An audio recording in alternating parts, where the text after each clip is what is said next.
Há alguns séculos atrás, ninguém sequer ouviu falar da ilha Barro Colorado, mas então começou a construção do Canal do Panamá. A água inundou a floresta, dividindo-a em pequenas ilhas, uma das quais se tornou Barro Colorado, um paraíso sem predadores. Apenas para os macacos-aranha, o número aumentou para mais de 1000 até o final do século XIX. Possivelmente, hoje, este lugar poderia ser considerado uma ilha de macacos, se não fosse por esses dois. Um casal que tirou o poder dos macacos. Sério? Ah, sim. E desde então, os macacos estão prontos para qualquer revolta.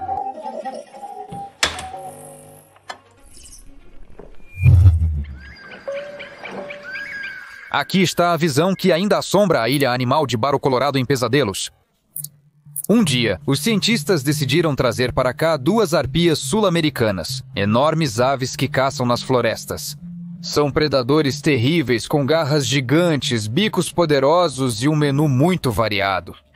Principalmente, eles caçam preguiças, macacos, coates, formigas, iguanas, gambás, mas às vezes também se alimentam de outras aves. As arpias também não se opõem a beliscar veados ou até mesmo lobos.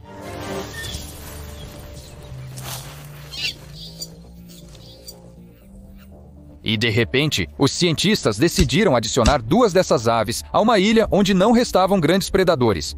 Queriam ver o quão rápido as arpias se adaptariam às novas condições. Mas sabe, as arpias realmente se adaptaram. Não apenas aprenderam a se esconder entre os galhos. Ao ouvir o grito do predador, eles gritaram em resposta.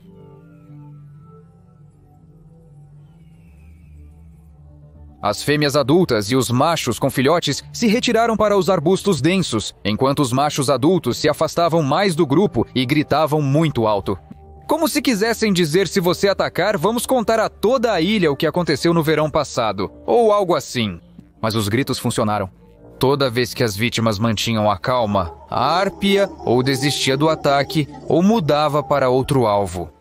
Mas não pense que este é o caso em que os primatas venceram as águias porque sua inteligência é mais desenvolvida e blá blá blá. As aves de rapina são inteligentes o suficiente para desenvolver sua própria estratégia, como a águia filipina. Esses gigantes são muito parecidos com as arpias, mas habitam em outra parte do mundo. Possivelmente, se as 2 espécies fossem parentes, a águia filipina compartilharia seus segredos de caça. Porque é um método bastante impressionante. Um par de águias às vezes ataca macacos juntos, com uma ave sentada por perto para distrair os primatas e permitir que a outra ataque por trás sem ser notada. Legal. Na verdade, essa não é uma estratégia tão nova. Muitas espécies de aves de rapina a utilizam. Além disso, a armadilha funciona em qualquer presa, seja um macaco em uma floresta densa, seja em... Isso é algum tipo de dente de sabre? Ok, tudo simples. Enquanto a presa está seguindo um orlo, pronta para se esconder a qualquer segundo quando ele se aproxima, seu parceiro de caça ataca inesperadamente por trás. Qual é o segredo de tal adaptação rápida? No final, poderia apenas mudar a dieta ou morrer tragicamente de inanição. Só não é a águia filipina, porque essas aves sempre treinam com antecedência. Os pássaros jovens atacam objetos inanimados apenas para praticar, aperfeiçoar seu próprio comportamento, que será útil na caça real. E não importa a que espécie a presa pertencerá e com que força resistirá, o predador estará pronto para tudo. Treinando, as águias filipinas até penduram-se de cabeça para baixo, mantendo o equilíbrio. Em geral, você provavelmente já entendeu que estamos lidando com um predador inteligente e muito astuto. E me pergunto, por que exatamente os macacos? Bem, como geralmente ocorre na evolução, tudo aconteceu por acaso, mas logicamente. O falcão filipino é um predador que caça sua presa dependendo do número e da facilidade de captura da vítima. Ou seja, se houver muitos macacos ao redor, ele não ficará com fome, porque quer se alimentar, especificamente de coelhos. O que primeiro cair em suas garras será sua comida.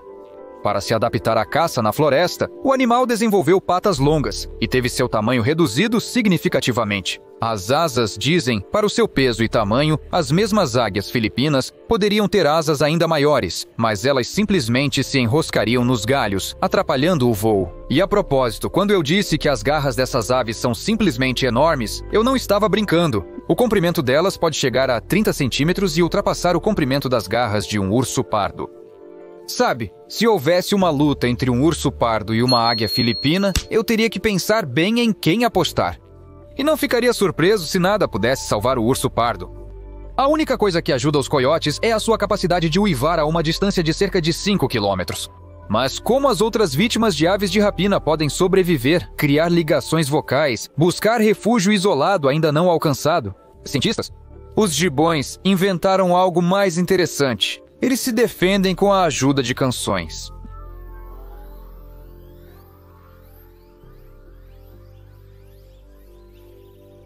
Já conseguiram apresentar sua faixa menos favorita na performance de Stylebesian e simpatizar com as águias. Em vez de simplesmente fugir do perigo pelos galhos das árvores, os gibões parecem avisar o predador que já foram notados. E como caçar se você perdeu toda a sua furtividade e o ataque não será uma surpresa? Melhor adiar para a próxima vez. Pode parecer estranho, mas esse método realmente funciona. E para que os predadores definitivamente ouçam tudo o que os gibões estão cantando, eles descem mais baixo. Acredita-se que eles até mudam o repertório dependendo do tipo de ameaça. Lady Gaga para tigres, Adele para águias. Bem, ou algo assim. E quando não há ameaças ao redor, por exemplo, em um zoológico, os gibões dedicam muito mais tempo à sua criatividade. Parece que eles cantam para a alma. Aliás, alguns cientistas acreditam que a fala humana se originou precisamente da habilidade dos primatas de emitir diferentes sons por diferentes razões. Mas os macacos decidiram não parar e inventaram uma língua inteira. Infelizmente, ainda não existem tutoriais, ou pelo menos legendas para o YouTube, para entender a linguagem dos macacos. Mas os cientistas estão convencidos de que os macacos dão sinais diferentes uns aos outros, dependendo do tipo de predador e de sua localização. Os principais predadores desses macacos são pássaros, cobras e grandes felinos. E para entender qual som significa o que, os macacos aprendem desde tenra idade. Quando adultos, eles são capazes de reconhecer e reagir não apenas ao chamado em si, mas também ao seu conteúdo. O que a outra macaca está comunicando?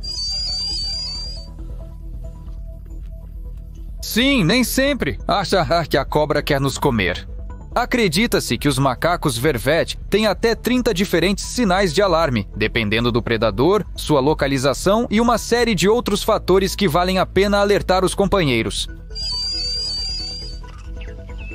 Escute, você também tem a impressão de que os macacos de todas as espécies estão sempre gritando? Sim, e não apenas macacos. Os animais, em geral, fazem sons muito mais altos do que os humanos. Isso é necessário para a sobrevivência. Só assim é possível se comunicar a grandes distâncias, usando quase 100% de sua capacidade vocal. Isso é particularmente notável em pequenas aves como o piu-piu estridente. A uma distância de 1 metro, ele pode facilmente cantar a 100 decibéis. Um cantor de ópera precisa usar quase toda a sua experiência para atingir o mesmo nível.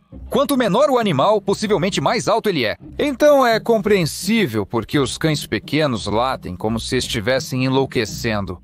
Mas a criatura mais barulhenta entre as aves é o sino de nariz único. Ele emite um grito de acasalamento que chega a até 125 dB, ou seja, o sino é tão alto quanto uma broca pneumática. Isso é um pouco mais silencioso do que o rugido de um jato decolando. O sino realmente quer continuar a falar. Águias...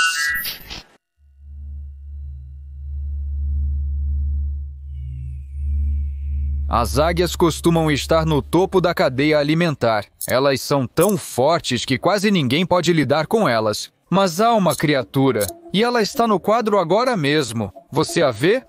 Talvez aqui ou aqui. As meninas estão descansando. Orlov, isso são apenas penas. Na verdade, muitos animais selvagens e domésticos têm penas, e ninguém fica chocado com tal vizinhança. Se livrar de piolhos? Se você é um pássaro, é bastante difícil, mas ainda há uma maneira. As aves se banham, esticam as asas e se deitam ao sol, mesmo que o clima esteja realmente quente.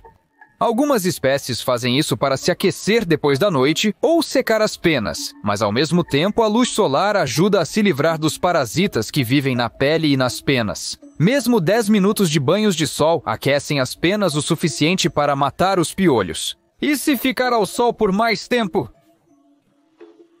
Ele parece estar apenas encarando a parede, como se tivesse feito algo errado. O principal é não exagerar, porque a luz solar pode não apenas ajudar, mas também destruir. E eu nem estou falando sobre processos em escala planetária. Uma lente suficientemente forte num dia ensolarado pode transformar uma pedra de volta em lava. A pedra do diabo. Mas enquanto os pássaros aprendem a usar a luz solar para seus propósitos, para alguns animais, o calor é quase sinônimo de morte. E não é apenas que eles lidam mal com altas temperaturas. Para se refrescar, alguns precisam ir até a água em espaços abertos. E essa combinação não pode acabar bem. Desidratada pelo calor, sem abrigo disponível. A natureza dotou as aves com uma melhor termorregulação. Além disso, eles passam muito tempo voando onde as correntes de ar dissipam o excesso de calor.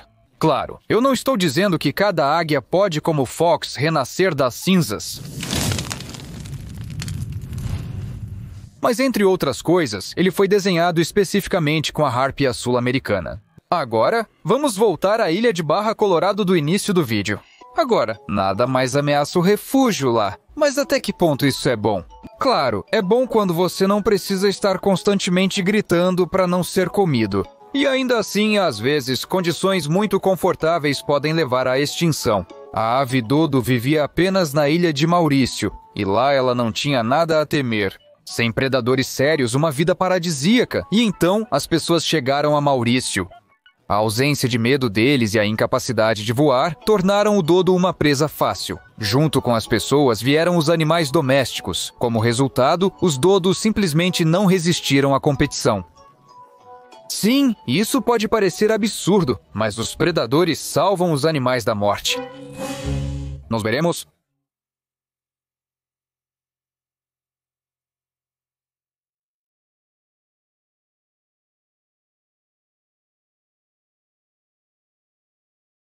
Legendas criadas.